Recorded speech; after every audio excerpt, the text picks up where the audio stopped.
Lights जो है second class था। कल दो चीज सिखाए थे तुम लोग को, law of refraction of light सिखाए थे, याद है? कितने लोग याद हो गया है वो लॉ ऑफ रिफ्रैक्शन? दिखाई देंगे डेंसर मीडियम से रेयर मीडियम में अगर कोई पार्टिकल्स को देखता है तो डेंसर मीडियम में कौन है? मेरा ऑब्जर्वर है। रेयर मीडियम में कौन है? ऑब्जेक्ट है। अगर मछली मुझे देखेगी तो मैं क्या हो जाऊंगा? मैं क्या हो जाऊंगा? ऑब्जेक्ट। मछली क्या है? ऑब्जर्वर। उसको हम दूर दिखाई देगी। पानी से देखोगे ऊपर की तरफ तो दूर दिखाई देगा, अब पानी में देखोगे तो नजदीक दिखाई देगा। बात समझ आ रही है? चलो फिर तो ठीक है। अब इसी कॉन्सेप्ट को हम लोग बोले थे, याद कीजिएगा, concept of apparent depth and real depth and apparent height and real height. Apparent height हमको ज्यादा लगता है और अपरेंट डेप्थ हमको कम लगता है, ठीक है?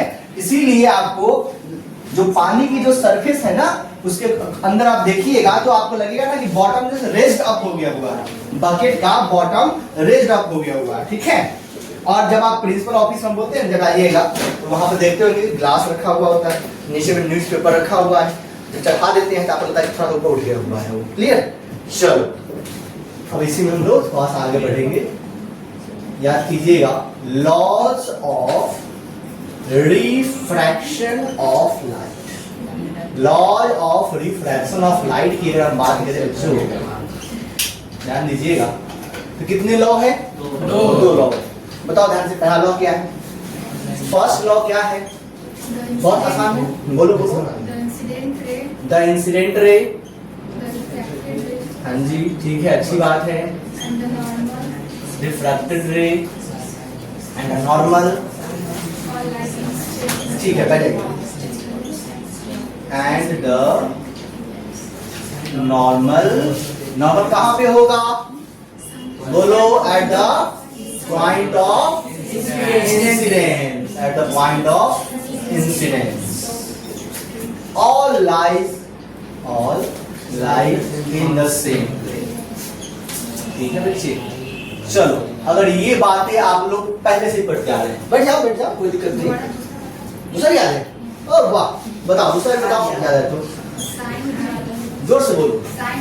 पहले इसको क्या बोलते हैं? इस लॉ क्या बोलते हैं? Snell's law. क्या बोलेंगे? Second law of refraction of light को हम लोग बोलेंगे स्नेल्स लॉ बोलेंगे। क्या बोलेंगे? स्नेल्स लॉ बोलेंगे, ठीक है? अब यहाँ पे मैं लिखा सेकेंड जो है उसको हम लोग बोलेंगे स्नेल्स लॉ बोलेंगे। स्नेल्स लॉ, क्योंकि ये स्नेल्स लॉ है तो हम बोलेंगे, कभी एग्जाम में लिखना होता है according to the Snell's law, या बोलेंगे according to second law of refraction of light. इससे ये होता है ना कि पेज भरता है, कुछ नहीं होता है, पेज भरता है। एक लाइन बढ़ गया फालतू में। अब यहां से बोलेंगे अकॉर्डिंग टू स्नेल्स लॉ, ठीक है? According to Snell's law. Snell's law ये क्या है बच्चों? रेशियो है। क्या है? रेशियो बोलो, क्या बोलो? रेशियो। रेशियो किसका है? हाँ, ratio of sine of angle of incidence. Angle of incidence, very good. और किसके साथ? To the sine of angle of refraction, ठीक है? रिफ्रैक्शन, ठीक है? Is constant. ये कांस्टेंट होगा। किसके लिए कांस्टेंट होगा? किसके लिए कांस्टेंट होगा? उन दो मीडियम के लिए, ठीक है? Is constant for the given to medium. For the given, हाँ, जो दो मीडियम दिया गया उन दो मीडियम के लिए कांस्टेंट होगा। अब कोई भी मीडियम ले लीजिएगा तो थोड़ा ना हो जाएगा, दो मीडियम के लिए हमेशा कांस्टेंट होगा। और इसमें हम करेंगे यहाँ से डिस्कशन, इसको और एक्सप्लोर करेंगे। चलो बैठा, देखो समझते हैं क्या हो रहा है।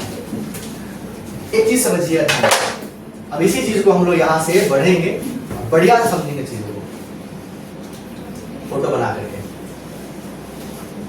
ये मेरा है मीडियम नंबर 1, दोबारा ध्यान से समझिएगा। ये क्या है? मीडियम नंबर 1, और ये हमारा है मीडियम नंबर 2। मीडियम नंबर 1 जो है, इससे लाइट मीडियम नंबर 2 में एंटर करेगी।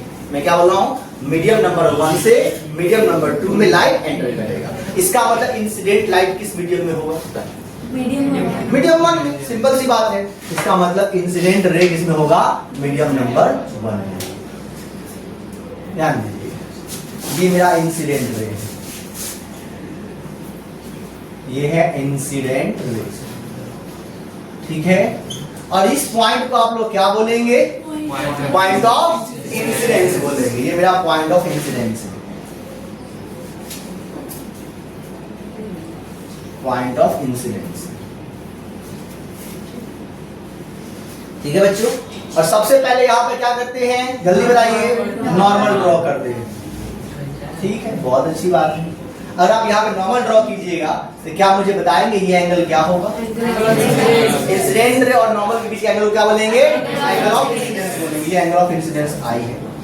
आप सब लोगों को मालूम है जब मीडियम 1 से मीडियम 2 में लाइट एंटर करेगी तो लाइट के पाथ में क्या होता है? Bending, deviation. ऐसे प्रोसेस को क्या बोलते हैं? Refraction of light. क्या बोलते हैं? रिफ्रैक्शन ऑफ लाइट बोलते हैं। इसका मतलब इसको जानने की इच्छा थी सर ऐसे, लेकिन क्या ये ऐसे जा पाएगा बच्चों? नहीं, ऐसे नहीं जाएगा। ये या तो इधर आ जाएगा या तो इधर चला जाएगा। हम मान लेते हैं थोड़ा देर के लिए कि ये वाला रेयरर है, मान लेते हैं, ठीक है, और ये वाला रिलेटिवली क्या है? डेंसर है। तो मुझे बताओगे क्या होगा? Bends towards the normal, normal का बेंड हो जाएगा। तो इस प्रकार से मतलब क्लोज आएगा, देखो ना, ऐसे क्लोज आ गया। और ये जो आप देख रहे हो नॉर्मल और रिफ्रैक्टेड रे, अब देखो चूंकि बेंडिंग हुआ इस रे को क्या बोलेंगे? रिफ्रैक्टेड रे बोला जाएगा, ठीक है।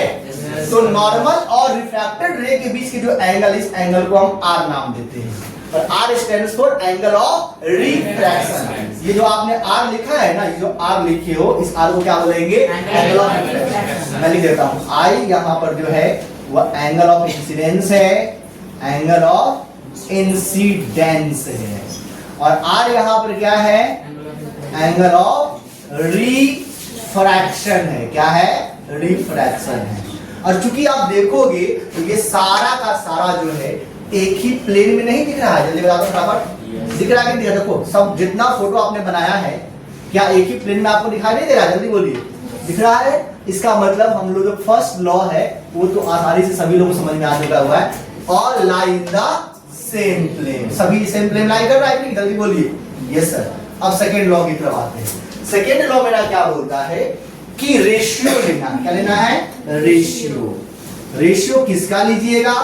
एंगल ऑफ इंसिडेंस का साइन लगाकर, ध्यान समझिएगा। Ratio sine of angle of incidence, इसका मतलब हुआ कि यहां पर sine of angle of incidence, समझ में आया? इसको हम साइन आई भी बोल देंगे शॉर्टकट में। अब इस किसके साथ? Sine of angle of refraction. इसकी जो वैल्यू आएगी, जो रेशियो की जो sine of angle of refraction, sine R, और इसकी जो वैल्यू आएगी, ये वैल्यू क्या होगा? ये वैल्यू कांस्टेंट होगी। किसके लिए? इन दो मीडियम के लिए। अब यहां पर एयर है, ये वाटर है, इस एयर और वाटर के लिए सेम होगा। अब वाटर और ग्लास के लिए सेम नहीं होगा, ग्लास और टर्पेंटाइन आयन के लिए सेम नहीं होगा, और ग्लास और क्वार्ट्ज ग्लास के लिए सेम नहीं होगा, और ग्लास और सिलिका ग्लास के लिए सेम नहीं होगा, और डायमंड के लिए सेम नहीं होगा। मतलब उसके लिए अपना अलग सेम होगा, उसके लिए अलग कांस्टेंट होगा। जब दो मीडियम की बात, उन दो मीडियम में कभी भी ऐसा होगा तो वैल्यू हमेशा फिक्स्ड आएगी, और उस वैल्यू को हम लोग, इस कांस्टेंट वाली वैल्यू को हम लोग नाम देते हैं रिफ्रैक्टिव इंडेक्स। क्या नाम देते हैं? Refractive index. लेकिन सुनो, यहाँ पे हम किताब बोलता है कुछ और हम यहाँ पे कुछ और समझाएंगे, और लास्ट में हम अच्छे समझ के अच्छा चीज निकालते हैं। ये जो कांस्टेंट है, इस कांस्टेंट को हम लोग बोलते हैं, यहाँ समझेंगे सब लोग। इस constant is called as, this constant is called as, मैं एक वर्ड लिखूंगा, रिलेटिव। क्या लिखूंगा? रिलेटिव। रिफ्रैक्टिव, क्या बोलेंगे? Refractive index. क्या बोलेंगे इस कांस्टेंट को? Relative refractive index. और रिलेटिव का मतलब क्या होता है सर? रिस्पेक्ट में, मतलब मैं और दो एक और बच्चे वाले दौड़े, मैं फर्स्ट आ गया तो मैं किसके रिस्पेक्ट में? उसके रिस्पेक्ट में फर्स्ट आ गया, मुझे बोलना पड़ेगा भाई दौड़ कौन रहा था, मेरी बात समझ रही है ना? एग्जाम हुआ, टॉप कर गए, तो किस एग्जाम में टॉप करें? उस एग्जाम में बताना पड़ेगा, बोलिए, वही वाली बात है। यहाँ है इसको रिलेटिव रिफ्रैक्टिव इंडेक्स। और किसका बोलेंगे? जिस मीडियम में रिफ्रैक्शन हुआ है, उसका। रिफ्रैक्शन 1 में हुआ है कि 2 में हुआ है? 2 में हुआ है। इसमें हुआ है 2 में। तो बोले रिलेटिव रिफ्रैक्टिव इंडेक्स ऑफ, ये भूलना नहीं है, मेन कॉन्सेप्ट यही छुपा हुआ है, किताब इसको क्लियर नहीं कर पाता है सही से। ठीक है, relative refractive index of medium 2, क्या बोलेंगे बच्चों? मीडियम 2। और किसके रिस्पेक्ट में हुआ है? मीडियम 1 के रिस्पेक्ट में हुआ। बेंडिंग तो 1 के रिस्पेक्ट में होगी। Medium 2 with respect to, with respect to medium 1। इस चीज को आप बिल्कुल भी भूलेंगे नहीं। समझ में आई बात है? हम क्या बोलेंगे? Sine I upon sine R is equals to constant and this constant quantity is called as relative refractive index। किसका? जिस मीडियम में रिफ्रैक्शन हुआ है या जिसमें लाइट एंटर किया है उसका। किसके रिस्पेक्ट में? जिसमें से लाइट एंटर किया है उसके रिस्पेक्ट में। मतलब रिफ्रैक्टेड रे जिस मीडियम में है उस मीडियम का, इंसिडेंट रे जिस मीडियम में है उस मीडियम के रिस्पेक्ट में। समझाया? जिस मीडियम में लाइट बेंड किया है उस मीडियम का होगा, जिससे लाइट एंटर किया है उस मीडियम का। भूलेंगे नहीं। 2 का होगा 1 से। लाइट कहां जा रहा है? Light going from medium 1 to medium 2। मैं लिख देता हूं, लाइट जा रहा है, light is going from medium 1 to medium 2। लेकिन रिफ्रैक्टिव इंडेक्स किसका आ रहा है? मीडियम 2 का आ रहा है। किसके रिस्पेक्ट में आ रहा है? मीडियम 1 के रिस्पेक्ट में आ रहा है। इतना बात है आप लोगों को ध्यान है। चैप्टर का ज्ञान प्राप्त निकाल दिए आप लोग, सिंपल निकल गया चैप्टर ज्ञान प्राप्त, खाली इतना ही बात है। अब इस इतना लंबा चीज को लिखने के लिए तमाम जगह हम 2 लाइन लिखे जा रहे हैं, 2 लाइन लिखे जा रहे हैं, लिख देंगे क्या? नहीं सर, इसके लिए हम सिंबल यूज करेंगे। यूज करेंगे सिंबल। अब वो सिंबल क्या होगा? आइए हम सिंबल बताते हैं क्या होगा। इसके लिए हम लोग सिंबल जो यूज करेंगे बच्चों, वो 2 सिंबल यूज करते हैं। एक या तो ऐसे यू लिख के नीचे से निकाल देंगे, इसको म्यू पढ़ेंगे। क्या पढ़ेंगे? म्यू। मैं लिख देता हूं, इसको बोला जाएगा call is read as MYU, mu पढ़ेंगे। समझ में आया? म्यू ऐसे दिखा सकते हो, या आप इसको दिखाने के लिए ऐसे यूज कर सकते हो, एंड सिंबल भी यूज कर सकते हो। ठीक है? और एक थोड़ा स्टाइलिश एंड निकाल दीजिएगा ना, तो उसको हम ईटा भी पढ़ देते हैं। अब ईटा आप ऐसे भी यूज कर सकते हैं, लेकिन उतना दिमाग नहीं लगाना है, सिंपल म्यू या एन यूज कर लेंगे। अभी के लिए एन समझ में आ रहा है आप लोगों को? अब सुनो, किसका है? तो मीडियम 2 का है, तो लिखो मीडियम 2 का है। समझ में आया? किसके रिस्पेक्ट में है? तो मीडियम 1 के रिस्पेक्ट में है। 2 1 का मतलब हो गया ये रिफ्रैक्टिव इंडेक्स 2 का 1 के रिस्पेक्ट में है। 2 1 का मतलब हुआ 21 नहीं समझ लीजिएगा। No, it is not written as 21। क्या लिखा हुआ है? Refractive index of medium 2 with respect to medium 1। ऐसे बोल सकते हैं, या बच्चों ध्यान समझिएगा, अगर आप चाहे तो इसको आप ऐसे भी बोल सकते हैं, 2 यहां और 1 यहां, 2 का निकाल रहे हैं 1 के रिस्पेक्ट में। बताओ, रिफ्रैक्टिव इंडेक्स 2 का निकालेंगे 1 के रिस्पेक्ट में, तो लाइट किससे किस में जाएगी? लाइट जाएगी 1 से 2 में जाएगी, जिसमें रिफ्रैक्शन होगा उसकी बात हो रही है। तो लाइट 1 से 2 में जाएगी, तो रिफ्रैक्टिव इंडेक्स 2 का निकलेगा 1 के रिस्पेक्ट में। यही थोड़ा सा जो बात है ये कैच पॉइंट है। अगर ये समझ में आ गया तो हो गया। देखो, लाइट जा रहा है 1 से 2 में, लेकिन रिफ्रैक्टिव इंडेक्स किसकी बात हो रही है? 2 का 1 के रिस्पेक्ट में बात हो रहा है, क्योंकि बेंडिंग 2 में हुआ, डिफ्लेक्शन 2 में हुआ, इसलिए 2 का 1 के रिस्पेक्ट में बात होगी। छोटा सा चीज अगर दिमाग नहीं बैठाइएगा ना, सही से नहीं पढ़िएगा, कंफ्यूजन में आपका सब न्यूमेरिकल खराब कर देगा। यही चैप्टर का जान प्राण है। आगे तो सब चीजें इसी पे आगे बढ़ेंगी। ये बेसिक फाउंडेशन समझते हैं, वो फाउंडेशन है। अब किताब खोल लीजिएगा, आप कंफ्यूज, हमको टेंशन दीजिएगा, इसलिए किताब थोड़ा कि बंद रखना है। आज क्लास पढ़ लेंगे, फिर जो मन है सोचता बनाएंगे। समझ में आया बात? क्लियर हुआ? चलो, अब इसी चीज को आप ऐसे भी तो लिख सकते हैं। क्या लिख सकते हो?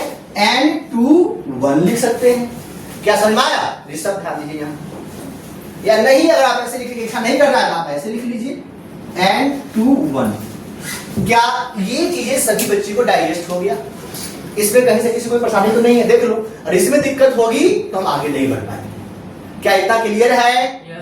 लाइट 1 से 2 में जा रही है, रिफ्रैक्शन हुआ है जब लाइट बेंड किया है, कब? जब वो 1 से 2 में एंटर किया है तब।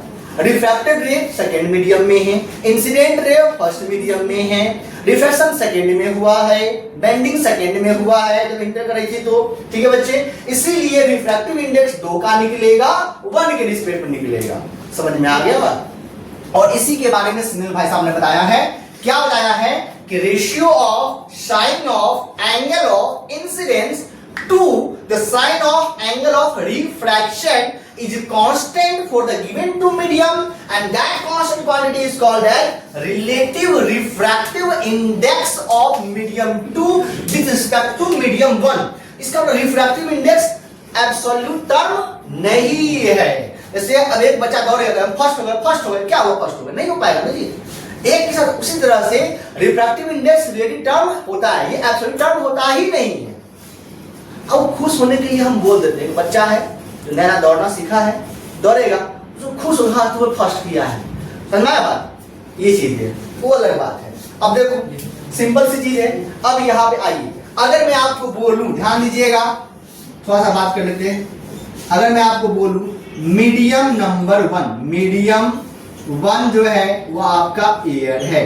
कौन है? एयर है। और मीडियम 2 जो है आपका, मीडियम 2 जो है आपका वो वाटर है। क्या है? वाटर है। तो आप क्या बोलिएगा? आप बोलिएगा sine I upon sine R is equals to, क्या बोलेगा? Refractive index constant quantity. Refractive index किसका आएगा? किसका आएगा? वाटर का। किसका आएगा? वाटर का। किसके रिस्पेक्ट में आएगा? एयर के रिस्पेक्ट में। तो लिखेंगे W मींस वाटर, समझ में आया? A means air. That means ये जो वैल्यू आएगी वो वैल्यू क्या मिलेगा? रिफ्रैक्टिव इंडेक्स मिलेगा। किसका? वाटर का मिलेगा। किसके रिस्पेक्ट मिलेगा? एयर के रिस्पेक्ट मिलेगा। ये छोटी सी बात समझ में आया? क्लियर है? और एक इंटरेस्टिंग चीज मैं आपको और सिखा देता हूं, ध्यान से समझिएगा। हम लोग क्या करते हैं? हम लोग वी एज्यूम, हम लोग इसको लेके चलते हैं, हम लोग इसको एज्यूम में चलते हैं कि म्यू एयर, एयर का जो रिफ्रैक्टिव इंडेक्स है ना उसको 1 मानेंगे, एयर का 1 मानेंगे, या बोल सकते हैं वैक्यूम का, एयर कह लीजिए या वैक्यूम कह लीजिए। समझ रहे हैं? उसका कितना मान के चलते हैं बच्चों? 1 मान के चलते हैं। ये लेट करके चलते हैं। ठीक है, इसको डिफरेंस सेट कर दिए, लेट कर लिए कितना? 1। अगर ये 1 हो गया तो इसको सिंपल हम लोग क्या बोलेंगे उस केस में? म्यू W भी बोल देते हैं। मतलब ये हुआ, अगर पहला मीडियम आपका एयर हो गया, क्या हो गया?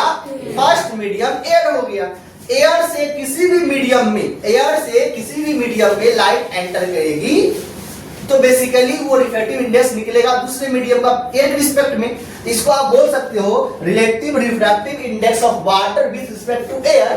इतना ना बोल करके सिंपल हम बोल देते हैं refractive index of water. If the first medium is air, तो उतना लंबा ना बोल करके सिंपल इसको क्या बोलेंगे? Refractive index of water. Refractive index of water बोल देंगे, क्योंकि ये अंडरस्टूड हो गया किसकी बात हो रही है, किसकी रिस्पेक्ट में बात हो रही है? एयर की रिस्पेक्ट में बात हो रही है। और इसी को कुछ लोग या कुछ किताब में बोल दिया जाता है एब्सोल्यूट रिफ्रैक्टिव इंडेक्स। क्या बोल दिया जाता है? Absolute refractive index. लेकिन मैं आपको फिर समझा दूं, एब्सोल्यूट नाम की चीज होती ही नहीं है। अकेले कैसे हो जाएगा? किसी से किसी में इंटर करना चाहिए, और जिससे जिसमें एंटर करेगा उसका, जिससे इंटर करेगा उसके रिस्पेक्ट में होगा। समझ में आया? इसलिए एब्सोल्यूट नाम की चीज होती नहीं है। लेकिन पहला मीडियम अगर आपका एयर है तो हम बोल देंगे कि वो एब्सोल्यूट ही है, क्योंकि एयर की वैल्यू कितनी होती है? 1 होती है। कितनी होती है बच्चों? 1 माना गया। देखिए एयर के लिए कितना लिए हैं? 1 लिए हैं। समझ में आया आप लोगों को? क्लियर है? डन है? बट अगर मैं ऐसा बोलूं, ध्यान दीजिएगा, कि अगर मीडियम नंबर आपका, मीडियम नंबर 1 जो है वह क्या है? वह मान लीजिए वाटर है। कौन है बच्चों? वाटर। और मीडियम नंबर 2 जो है आपका, मीडियम नंबर 2 जो है आपका वह ग्लास है। ग्लास मतलब शीशा। ठीक है बच्चे? कोई भी कांच शीशा बोल दीजिए। उस केस में आप निकालोगे साइन आई अपॉन साइन आर। ये क्या मिलेगा? ये रिफ्रैक्टिव इंडेक्स मिलेगा। बताओ किसका मिलेगा? ग्लास का। किसका मिलेगा? ग्लास का मिलेगा। किसके रिस्पेक्ट में मिलेगा? वाटर के रिस्पेक्ट में मिलेगा। समझ में आया? तो अभी क्या इसको एब्सोल्यूट बोल पाएंगे? नो सर, क्योंकि पहला मीडियम कौन है? वाटर है। ये एब्सोल्यूट नहीं है। एयर रहेगा तो हम एब्सोल्यूट बोलते हैं। If the first medium is air then we can say that, तो हम बोल सकते हैं उसको absolute refractive index. But if the first medium is not air, then we can't say absolute refractive index. It is always relative refractive index. ठीक है? और इस वाले केस को हम बोलेंगे बच्चों रिलेटिव रिफ्रैक्टिव इंडेक्स। क्या बोलेंगे? Relative refractive index. और किसका बोलेंगे? वाटर, सॉरी ग्लास का। किसका? ग्लास का। ग्लास में सेकंड मीडियम है। Of glass with respect to, WRT मतलब विथ रिस्पेक्ट टू लिखा हो। ठीक है? शॉर्टकट लिख दिया हो। विथ रिस्पेक्ट टू, किस रिस्पेक्ट में? वाटर के रिस्पेक्ट में। समझ में आया आप लोगों को? क्लियर हुआ? चलो एक और केस स्टडी लेके चलो। चलो एक और केस स्टडी लेकर के मान लीजिए कि अगर ऐसा कुछ हो रहा है बच्चों, ध्यान दीजिएगा। मीडियम नंबर 1, ध्यान दीजिए, मीडियम नंबर 1 अगर मेरा ग्लास है, कौन है? ग्लास है। अब मीडियम नंबर 2, मीडियम नंबर 2 मेरा वाटर है। अब इस केस में लाइट किससे किस में जा रहा है? ग्लास से वाटर में जा रहा है। समझ में आ रहा है? तब आप निकालोगे रेशियो साइन आई अपॉन साइन आर का रेशियो निकालोगे। सब लिखा गया है साइन आर। ठीक है? साइन आर का रेशियो निकालोगे तो ये रिफ्रैक्टिव इंडेक्स मिलेगा। किसका मिलेगा?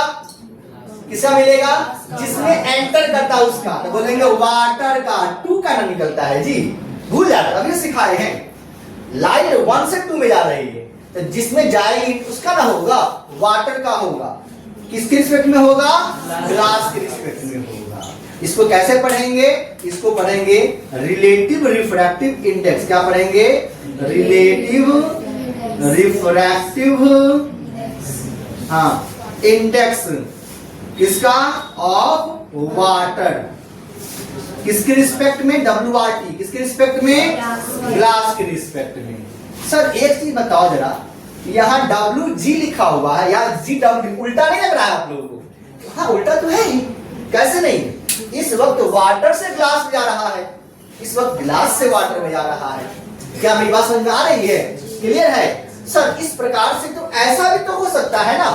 ऐसा नहीं हो सकता है क्या? क्या अगर मान लीजिए मीडियम नंबर 1 जो है मेरा वह हो जाए एयर, सॉरी एयर बोल जी नहीं, वाटर मान लेते हैं। और मीडियम नंबर 2 जो हो जाए वह हो जाए एयर। नहीं सकता है? ऑफ कोर्स हो सकता है। स्विमिंग पूल का एग्जांपल दिए थे कि नहीं दिए थे? बोलो दिए थे ना? बस क्या अगर मैंने एक स्विमिंग पूल बनाया, स्विमिंग पूल के नीचे में लगा दिए बॉल में पानी नहीं आ रहा है, मतलब ठीक है? अब बॉल से रोशनी निकल रही है, वो रोशनी जो है जो पानी के सतह से बाहर निकलेगा, एयर में आएगा ना जी। जब वो एयर में आएगा तो क्या हुआ? टेंशन से एयर जा रहा है, वाटर से एयर में आ रहा है। तो हो सकता है कि सर फिर हो सकता है। इस केस में आप निकालेंगे साइन आई अपॉन साइन आर। तो मुझे बताओ ये क्या देगा? एब्सोल्यूट देगा कि रिलेटिव देगा? रिलेटिव देगा। अब एब्सोल्यूट मत बोल दीजिएगा, मैटर खराब हो जाएगा। क्योंकि अगर पहला मीडियम एयर होगा तब जाकर के वो क्या होगा? एब्सोल्यूट होगा। एयर यहाँ पहला मीडियम नहीं, दूसरा मीडियम। अगर एयर से किसी मीडियम में आता है तब वहां एब्सोल्यूट आता है। समझ रहे हैं? तो यहाँ पे हम लोग क्या बोलेंगे? म्यू। बताओ क्या बोलेंगे? फिर बोलो, अच्छे से बोलो। एयर से बात, म्यू एयर का वाटर के रिस्पेक्ट में। समझ में आया? मतलब relative refractive index of air with respect to water. समझ में आया? चलो एक कहानी और क्लास करते हैं एक और, उसके बाद फिर एक कंक्लूजन पे आएंगे। अगर मीडियम नंबर 1 तुम्हारा है ग्लास, कौन है? ग्लास। अब मीडियम नंबर 2 जो है तुम्हारा मीडियम नंबर 2 जो है वो मान लीजिए एयर है। तो बताओ यहाँ पर किस में जा रहा है लाइट, जल्दी बताओ। ग्लास से एयर में जा रहा है, तो रिफ्रैक्टिव इंडेक्स किसका निकलेगा? एयर का निकलेगा। किसके रिस्पेक्ट में निकलेगा? ग्लास के निकलेगा। तो ये एब्सोल्यूट रिलेटिव क्या होगा? रिलेटिव होगा। भाई ऐसा चीज हम ढूंढ के रह गए अपने टाइम में, जब हम क्लास 6 में थे तो हम पेपर पढ़ रहे थे और माथा पागल हो गया लिटरली। हमको 10-15 दिन लगा हुआ इस चीज को समझने में, नहीं समझ में आया। झूठ क्यों बोल? अरे उल्टा पुल्टा लिखता है यार, प्यार से समझाओ। लेकिन बुक है ना, बुक बोल तो नहीं सकता है। अपने तरीके से बुक कोशिश करता है, अपना एकदम बेस्ट देने की कोशिश करता है, लेकिन बेस्ट दे नहीं पाता है। विद्यार्थी को यहाँ से क्या हो रहा है? पाइप है, पानी आ रहा है। आइए तेरा दिमाग ये भी पाइप है, पानी को उसमें फ्लो करना है। आइए पाइप ऊपर नीचे होगा तो फ्लो कर पाएगा? जैसे राइटर ने लिखा है वैसे तुम्हारा दिमाग, दोनों का दिमाग अगर जाकर के एकदम इस लाइन पे ऐसे हो जाएगा, देख रहे हैं? पैरेलल हो गया ना जी, अब मिल गया, कोइंसाइड कर गया, तब जाके वाटर फ्लो हो जाएगा, तब कॉन्सेप्ट फ्लो हो जाएगा। और ऊपर नीचे होगा तो फ्लो नहीं कर पाएगा। तो वही वाली बात है, बुक की भी एक लिमिट है। हम लोग अपनी भाषा से समझते हैं, वैसे बुक नहीं समझा सकता है। कितना समझाएगा? समझाने तो बहुत, इतना मोटा मोटा बुक छापता है, पैसा लेता है, लेकिन प्यार से नहीं समझा सकता है। एग्जाम्पल लेकर के आप देख लीजिए उठा करके, लिखू करेगा तो बड़े बड़े कहानी लिख रहे, कहानी हो गया, कॉन्सेप्ट बन गया आप लोगों का। एक क्लास में आप धुआं छोड़ा दीजिएगा चैप्टर का, देख लीजिए क्या बोलेगा इसको? म्यू। क्या बोलेंगे? एयर। किस रिस्पेक्ट में? ग्लास की। अब ये एब्सोल्यूट की रिलेटिव क्या होगा? रिलेटिव। ये है relative refractive index, relative refractive index. तो बताओ एब्सोल्यूट कब बोलेंगे? सर अगर पहला मीडियम हमारा वो भी रिलेटिव ही था, लेकिन उसको हम बोल दिए एब्सोल्यूट। तो किताब में क्या? There are 2 types of refractive index, absolute refractive index and relative. नए बात सेम ही चीज है, बस समझ रही है? ये चीज सेम ही चीज है, बस उसको कहने के लिए, कथनी के लिए कर दिया, समझाया? इसको रिलेटिव रिफ्रैक्टिव इंडेक्स हुआ। किसका हुआ? तो बोलेंगे रिफ्रैक्टिव इंडेक्स ऑफ एयर। किस रिस्पेक्ट में हुआ? ग्लास के रिस्पेक्ट में हुआ। समझ में आ गया आप लोगों को? क्लियर है? एक इतना एग्जांपल लिए हम आपको एक ही और सिखाएंगे, कहानी डन हो जाएगा। क्या सिखाएंगे ध्यान समझिएगा। अगर आप चाहते हो ये चीजें, आपने देख लिया ना म्यू एयर कितना होता है? 1 होता है ना जी। तो 1 लेने के बाद सिंपल इसको म्यू डब्ल्यू बोल दिए। क्या बोलते हैं? Mu W. अब आगे आते हैं, मैं आपको नोट करके सिखाता हूँ। नोट करके देखिए, नोट करके मतलब क्या होगा?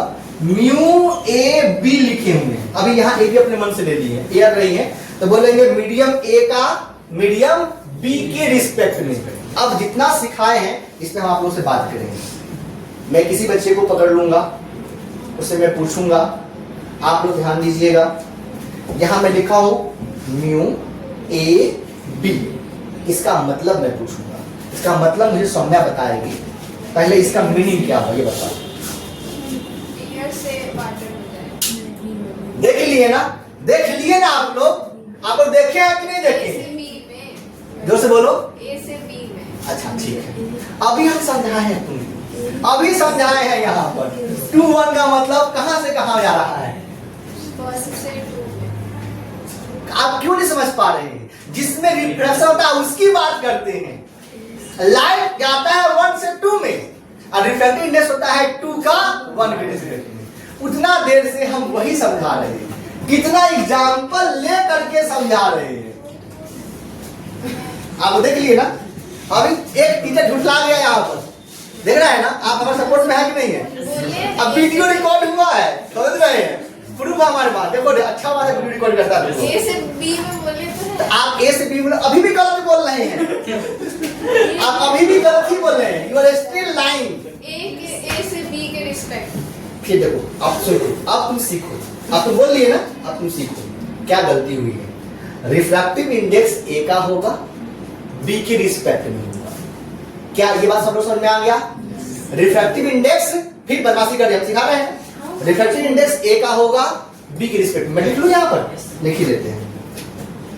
बोलेंगे refractive index of medium A with respect to, होगा medium B, with respect to medium B. क्या ये बात समझ में आया? इसका मतलब क्या होता है कि लाइट ए से बी में नहीं गया है, लाइट ये मीडियम बी है, ये मीडियम बी है, ये मीडियम ए है। लाइट किससे किस में गया है? बी से ए में गया है। तब ना आप ए का बी के साथ बात कीजिएगा। रिफ्रैक्शन हुआ है किसमें? इसमें। किससे लाइट गया था? बी से गया था। उतना प्यार से समझाएं। हमको पता होता है कि विद्यार्थी कहाँ गलती करता है। समझ में आया? यही एक गुड टीचर की निशानी है। खत्म करने में क्या है? देखो भाई कसम से बोल रहे हैं, ये कॉन्सेप्ट 2 मिनट में खत्म हो सकता है, पता चल सकता है। बस ये लिखे, ये कॉन्सेप्ट पूरा टॉपिक है खत्म। क्या हम 2 मिनट से बात कर रहे हैं? क्यों? ऐसा क्यों? मुझे पता है ऐसे ही इंडिया में टॉप टीचर नहीं भाई, सीधा बोल रहे हैं। वो अलग बात है कि पढ़ना जाता है, पढ़ाते नहीं है। अब सब कुछ हम बढ़ा देंगे, है कि नहीं? अब समझ में आ गया ना क्यों ऐसा हुआ है? पूरा बोर्ड भरा गया है कॉन्सेप्ट क्लियर करते करते। मुझे पता है कि बच्चे में क्या प्रॉब्लम है, वो सिर्फ मुझे पता है। प्रीमियम है। अब बताओ समझ में आ गया? क्लियर? अब गलती नहीं ना होगा। अब तुम्हारा एग्जाम्पल दिए हैं, लेकिन तुम्हारे से बहुत सारे बच्चे से बैठे हुए हैं, वैसे सबकी ये प्रॉब्लम है, लेकिन बोलेगा कोई नहीं, पसंद ना रही। लेकिन तुम्हारे थ्रू क्या बोलते हैं? सबक एक को सीख हम सबको। लेकिन अब गलती नहीं हो जाएगी लाइफ में, कभी भी गलती नहीं होनी चाहिए, क्योंकि ये अभी नहीं रहेगा, क्लास 12 में फिर आएगा। और हमको गारंटी है बोलते क्लास 12 के अगर मान जितने बच्चे एग्जाम देंगे, 20 लाख का एग्जाम देता है क्लास 12 का, मान 20 लाख सजा देता है एग्जाम, लेकिन मान 20 लाख का एग्जाम देता है क्लास 12 का, उसमें से 15 लाख विद्यार्थी को भी ये कॉन्सेप्ट क्लियर नहीं है। फर्स्ट करता उसकी भी हम बात कर रहे हैं। तो जब 12 का कॉन्सेप्ट क्लियर है, तुम 10th वाले बच्चे हो, तुमसे हम क्या उम्मीद करें? लेकिन हम उम्मीद अगर तुम मेरे से पढ़ रहे हो तो क्लियर होना चाहिए।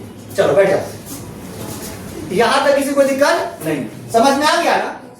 रिफ्रैक्टिव इंडेक्स ए का बी के रिस्पेक्ट में, मतलब लाइट बी से ए में जाएगी। ये बात कभी मत भूलना। अगर भूल भी जाएगा तो आयुष से संपर्क करना, क्योंकि आयुष पास वीडियो है। ठीक है, आयुष को डिलीट मत करना, डाल वाला फोटो में। बहुत इंपॉर्टेंट क्लास हो गया ठीक है। अब सुनो, यहां तक किसी बच्चे को कुछ पूछना तो पूछो, हम यहां से एक स्टेप आगे जाएंगे, एक स्टेप आगे जाएंगे। जल्दी बताओ, किसी बच्चे को कुछ पूछना है पूछो, एक स्टेप आगे जाएंगे। हम जानबूझ के स्लो चल रहे हैं, क्यों?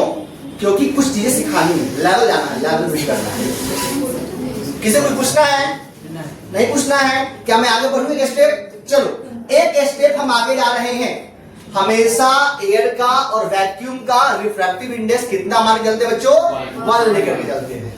अभी हम जानबूझ के उसको नहीं लिए थे कि एक बार में हम जब बहुत सारी चीजें करते हैं ना, तो चीजें हमारी अच्छी नहीं हो पाती है, इसीलिए हम फिर वापस इसमें आकर कुछ चीज अरेंज करेंगे। देखो बच्चों, अब मैं यहाँ पर म्यू डब्ल्यू ए का मतलब हुआ, ध्यान समझिएगा। कहाँ दे लिख दो, मेरे पास रेड मार्कर है ना। चलो म्यू डब्ल्यू ए का मतलब हुआ, ध्यान समझिएगा, इसका मतलब हुआ mu W upon mu A. समझिए ध्यान से, ये बात ध्यान रखिएगा। Refractive index of water with क्या है? Refractive index of air. चूंकि एयर का कितना हो जाता है? 1, तो क्या बोलिएगा? सिंपल म्यू डब्ल्यू बोल देंगे। समझ में आया? क्लियर हुआ? अच्छा सर, तो जरा उसी तरह हमको बताइए, जैसा क्या होगा? बोलेंगे आसान है, म्यू जी अपॉन म्यू डब्ल्यू। रिफ्रैक्टिव इंडेक्स ऑफ ग्लास और this refractive index of water. Sir glass का मतलब मैं समझा नहीं। जब भी हम रिफ्रैक्टिव इंडेक्स ऑफ ग्लास बोलते हैं, रिफ्रैक्टिव इंडेक्स ऑफ वाटर बोलते हैं, तो ये चीज सेल्फ अंडरस्टूड होनी चाहिए कि किसके रिस्पेक्ट बात हो रही है? एयर के रिस्पेक्ट में बात हो रही है। लेकिन इसको हम और कॉम्प्लिकेट करेंगे नहीं। इसे जब भी ये टर्म रहेगा mu g upon mu W समझ लेंगे। क्या कोई मुश्किल है? हाँ बोलो। वहाँ पे sine i by sine r है। हाँ हाँ, तो म्यू डब्ल्यू बाय म्यू ए क्यों? क्योंकि वो ये आपको लगता है ना ऐसा होना चाहिए ना? आपको ऐसा लगता है ना? लग रहा है ना? यही चीज है। यहाँ पर इंसिडेंस है और यहाँ लिखे हुए कौन सा? रिफ्रैक्टेड रे का। समझ में आया?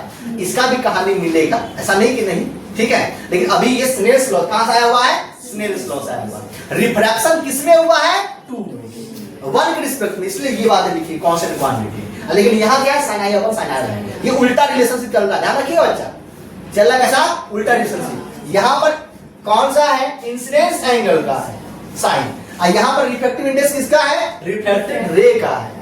इसीलिए बच्चा कंफ्यूज किया है, ऐसे ही थोड़ी ना कंफ्यूजन होता है। ठीक है, क्लियर हो गई बात। चलो म्यू जी डब्ल्यू का मतलब क्या हो गया, mu g upon mu W. ठीक है, अच्छा जी, उसी प्रकार से दोस्तों इसका मीनिंग क्या निकलेगा, mu W upon mu G निकलेगा। समझ में आ रहा है। अच्छा एक चीज मुझे बताओ, तुम लोग देख करके, ग्लास से वाटर में, वाटर से ग्लास में उल्टा है, उल्टा है, रिवर्स है। अगर ये रिवर्स चेक करो, म्यू डब्ल्यू अपन म्यू जी, अब म्यू जी अपन म्यू डब्ल्यू, सर रेसिप्रोकल, हाँ रेसिप्रोकल, चलो ठीक है। उसी प्रकार से इसका मतलब क्या समझोगे, mu A upon mu G समझेंगे। ठीक है, अच्छा जी, ये तो समझ में आ गया। अब यहां पर मैं लिखूंगा note, mu A B is equals to 1 by mu B A लिखेंगे। क्या आपको ये बात समझ में आया,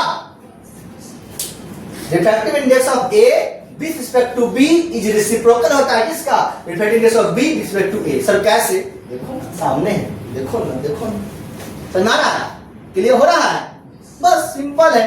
अगर मैं उसी तरह से एग्जांपल और ले लेता हूं, मान लीजिए यहां एग्जांपल और ले लेते हैं नोट करके, म्यू एम एन क्या लिखेगा, 1 बाई म्यू एन एम। समझ में आ रहा है, रेसिप्रोकल, क्लियर हुआ, डन है।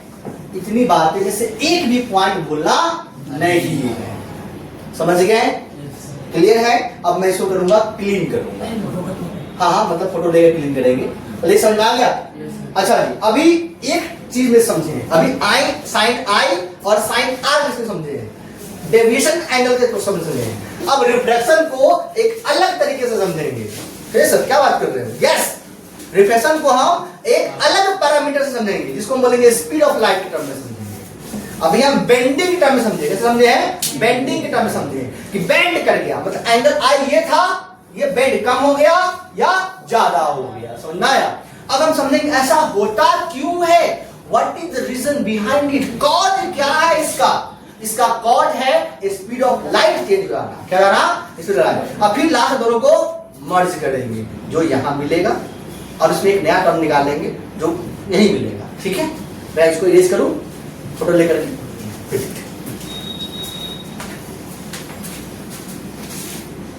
कर दे।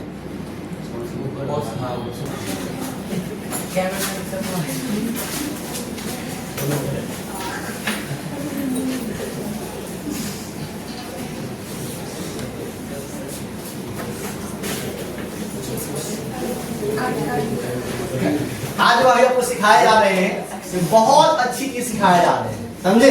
और ये चीज आप सीख लीजिएगा ना, लेकिन हाँ सुनिए, हम आपको फिजिक्स का टांग हाथ तोड़ के सिखाएंगे, क्योंकि आप लोग लोअर क्लास में, क्लास 10th में है, क्लास 10 वाले बच्चों को सिखाने के लिए अब मैं हायर ऑन है क्या, हाँ, और उसमें हायर चीज सिखा दूंगा, वेव फ्रंट, तो दिक्कत हो जाएगी। हाइजीन प्रिंसिपल अब मान लो हो गया, लग गया क्रिश्चियन हाइजीन का, इसीलिए हम आपको क्या करेंगे, लोअर टर्म में सिखाऊंगा, कॉन्सेप्ट वही रहेगा, रिश्ते वही हैं, सोच नहीं है। अब देखो क्या सोच निकालने वाले हैं।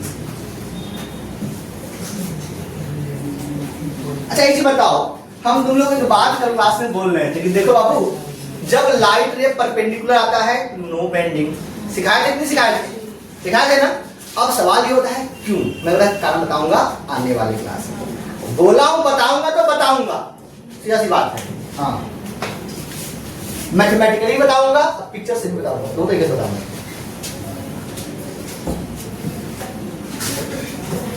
चलो जी, अच्छा ये बताओ, जब लाइट के बारे में पढ़ रहे थे तो क्या हो रहा है, लाइट है dual nature, means double nature, light का होता है डबल नेचर होता है, पार्टिकल नेचर भी होता है और वेव नेचर भी होता है। ठीक है, अच्छा इसलिए मुझे बताओ, आपको जब लगता है कि लाइट ऐसा है, आइए अब हम रिफ्रैक्शन ऑफ लाइट समझेंगे in terms of speed of light term में। ठीक है, अब मैं फिर से लगाऊंगा हेडिंग, क्या लगाऊंगा, रिफ्रैक्शन ऑफ लाइट, मतलब चैप्टर वही, टॉपिक वही, लेकिन तरीका नया होने वाला है। रिफ्रैक्शन ऑफ लाइट, लाइट, ठीक है, in terms of speed of light, in terms of speed of light, speed of light.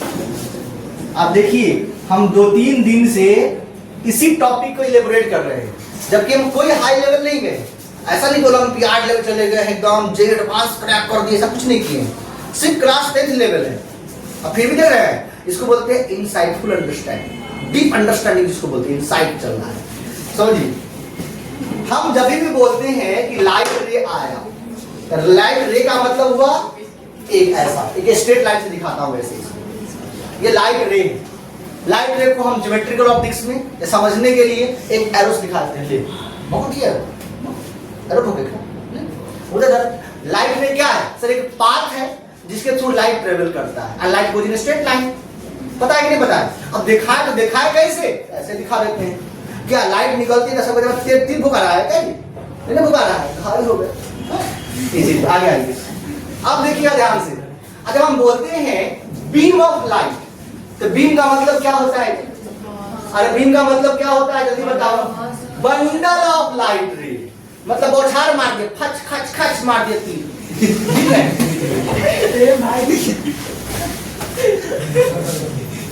ध्यान दीजिएगा।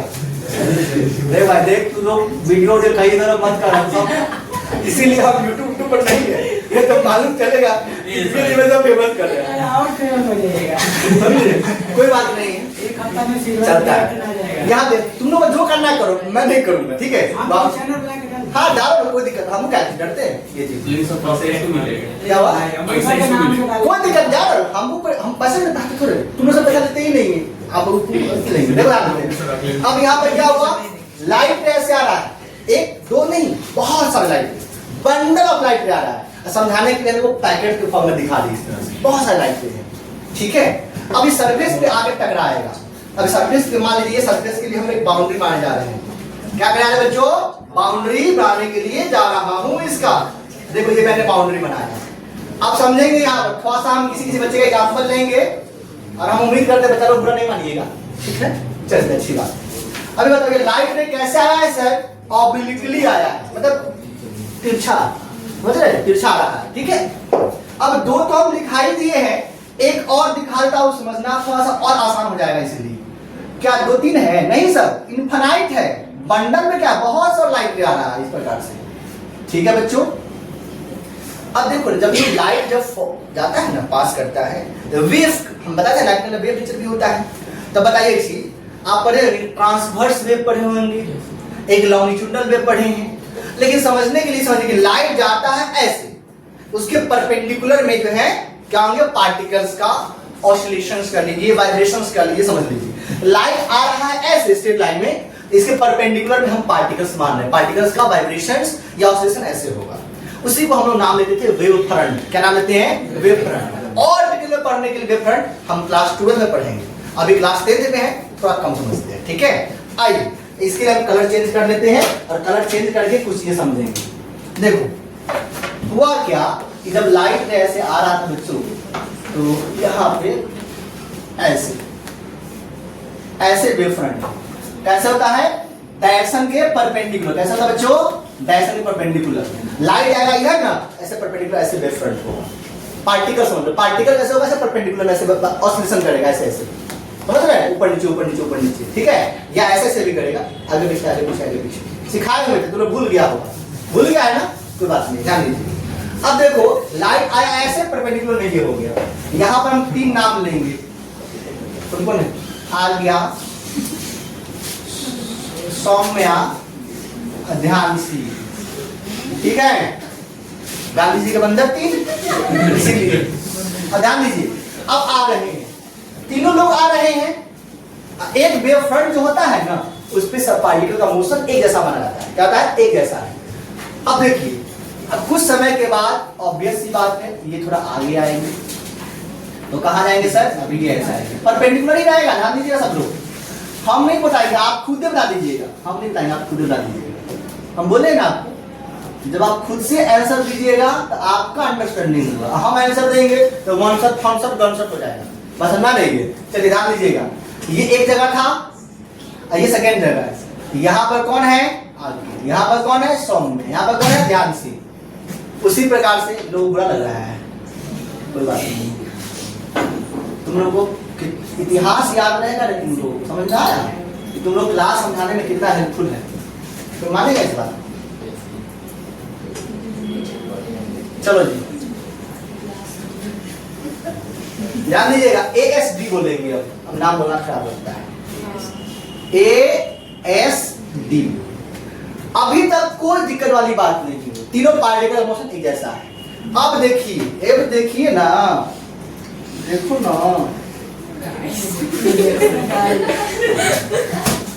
देखो अब क्या हो गया, A वाला, S वाला, D वाला। अब जैसे ही पार्टिकल A यहां पे पहुंचेगा, पहुंच गया ना बाउंड्री के पास S, अरे A वाला, S वाला और D वाला अभी बाउंड्री के पास पहुंचा गया? नहीं पहुंचा। समझ रहे हैं? ऑब्लिकली आया, सबसे पहले बाउंड्री के पास कौन पहुंचा? A वाला। देखो ना, A वाला पहुंचा ना जी। S और D अभी क्या है? अभी मौज काट रहा है। क्या था? मौत सबको आनी है कि नहीं? लेकिन जिसको आ गया वो जरा हाँ, जिसका नहीं आया वही मौज मार रहा है। मतलब अभी S और D में टाइम है, टाइम लगेगा इसमें। A का पहले ही हो गया। अब A वाला क्या हुआ? बाउंड्री में जाके स्ट्राइक किया। अब देखो, ये मीडियम ऐसे आया तो मीडियम चेंज होगा पहले किसका? A का, फर्स्ट वाले का। S और D का नहीं हुआ चेंज। जिसका चेंज हो गया, अगर मैं तुम्हें ये बोलता हूं बच्चों कि ये रेयरर मीडियम है और ये बोलता हूं कि यह डेंसर मीडियम है, तो बताओगे क्या होगा? A वाले की स्पीड कम जाएगी, A वाले की स्पीड कम जाएगी, जबकि S वाले की स्पीड क्या है? अभी भी बरकरार है, उतना ही है। वो बोलेगा अभी हमको टाइम लगेगा सर, टेंशन में लीजिए, अभी मौज काटेंगे। हाँ, है कि नहीं? अब A वाले की स्पीड घट गई, S वाले की नहीं है। अगले सेकंड में, कुछ समय के बाद, जब अब देखो S वाला यहां आएगा और D वाला यहां, देख लीजिए ना,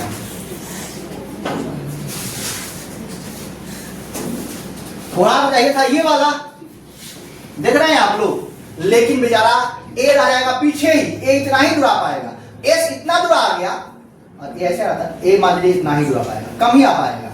समझ रहे हैं? A आ पाएगा कम ही दूर, A कम दूर आ पाएगा और S वाला क्या इतना पहुंचा, D वाला यहां पहुंचा। अब D अब S की घटेगी, फिर D घटेगी। सबसे पहले घट गया A का क्या हो जाएगा? स्पीड कमने की वजह से इसमें बेंड आ गया। क्या आ गया? बेंड आ गया। समझ रहे बात को? क्लियर हुआ?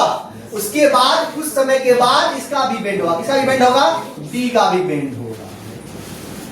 और उसके कुछ समय के बाद क्या होगा? इसका भी, D वाले का भी बेंड होगा। मतलब इसमें समय लगेगा। कहने का मतलब ये है, क्योंकि सारे के सारे पार्टिकल जो आ रहे थे वह डिफरेंट टाइम में बाउंड्री को स्ट्राइक किया है, इसीलिए बेंडिंग किसका हुआ है? डिफरेंट इसलिए बेंडिंग हुआ है टाइम का, स्पीड में चेंज हुआ। तो हम बोलेंगे when light goes from medium, when light goes from one medium to another,